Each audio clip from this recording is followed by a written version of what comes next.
drawing that tip out.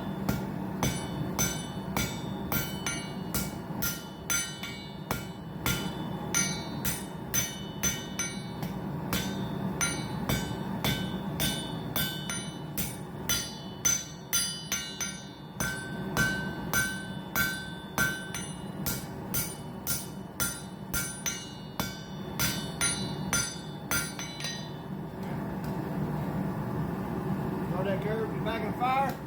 Keep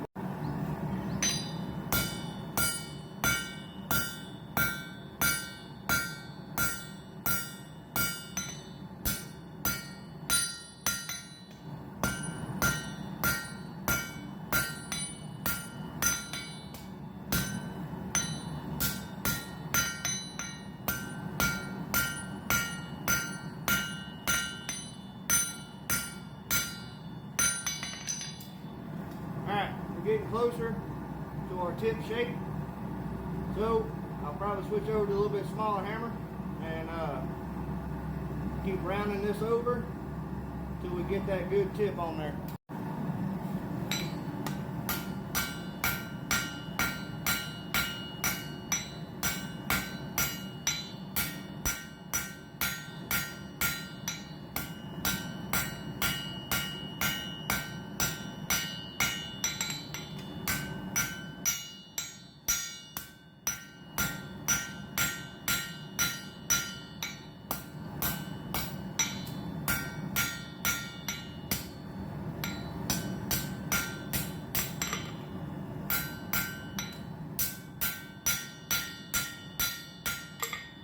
Alright, we got a good tip that we can work on from there.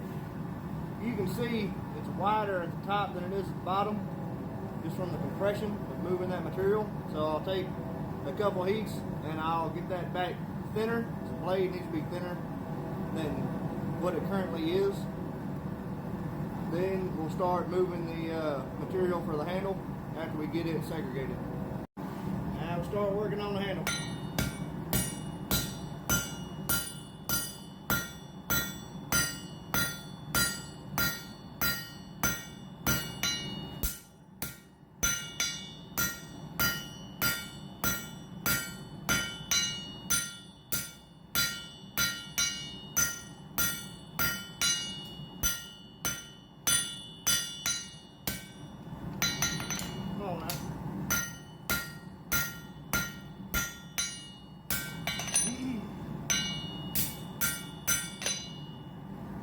Remember, once it starts getting hard to move that material, stop. If you work on it too cold, all you're going to do is make little tiny stress fractures or cold shuts and everything else. Now I'm just going to move over to our fullering tool, stretch that material out.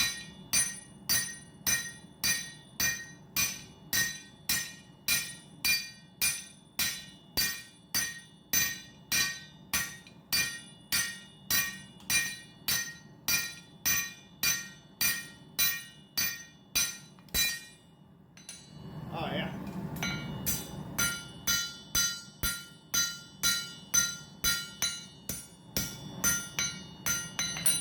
Remember, don't work it cold. Keep it hot. Alright, so I did 2 rounds of stretching on the handle. Now we're going to flip it over and do a couple rounds of stretching on the blade.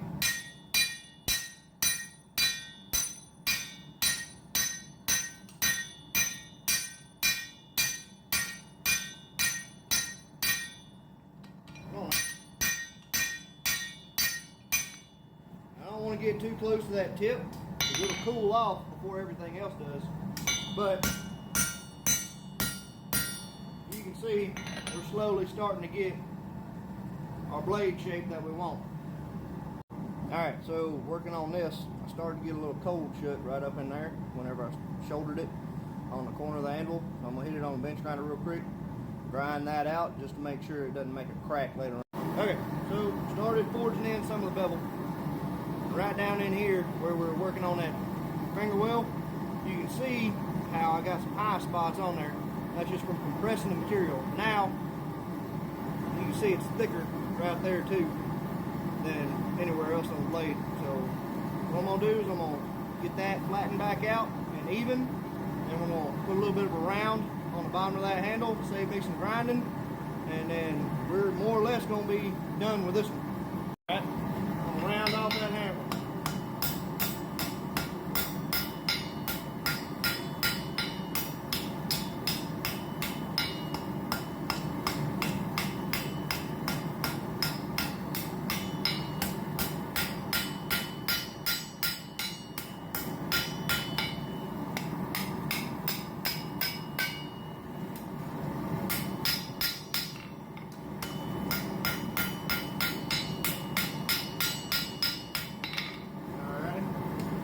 And right down in here on the handle, between here and the end, I want to put just a little bit of a swoop in there.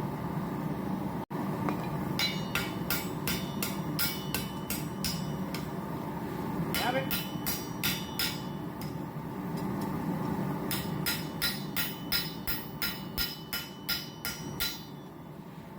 Now, on the horn,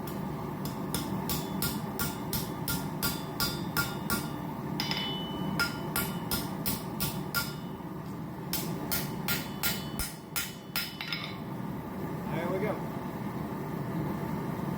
I got a pretty even thickness all the way down it. I'm a little bit crooked. I'll get it back in the forwards, put a flattener on it, we'll get it all straight, and I'll do any touch-up work that it needs. While we're here, go ahead and put my touch mark on it.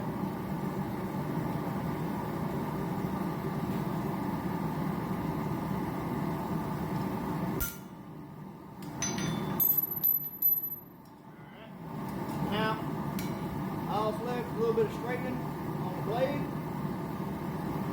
and you know, I'll go ahead and I'll hammer out the bevels a little bit more. They're still kind of narrow.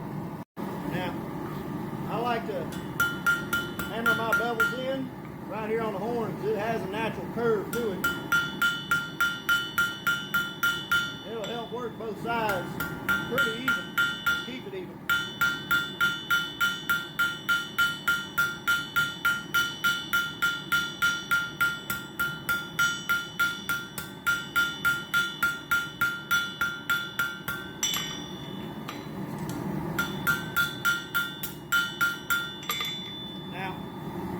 Picked up a lot bigger curve. That won't be much to straighten out, but got a good bit of that bevel on there. So back in the fire for one last time.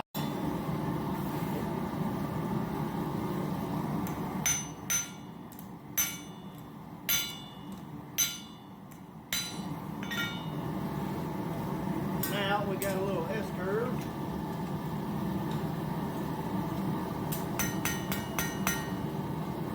Tip squared away.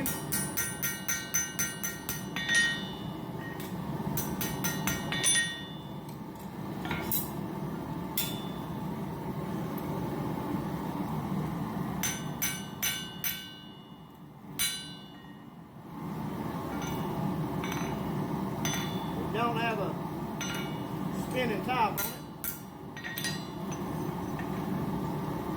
Check it.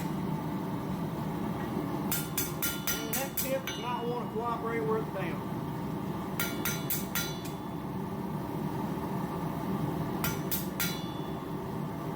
There we go. Ladies and gentlemen, that's it. So, you can probably see right here behind me, I got a picture of what we wanted. It didn't turn out quite the way I had thought, but I'm pretty confident this is going to be a pretty good little Skinner everyday carry. But I'm going to let this one cool off, and we're going to get started on the other one.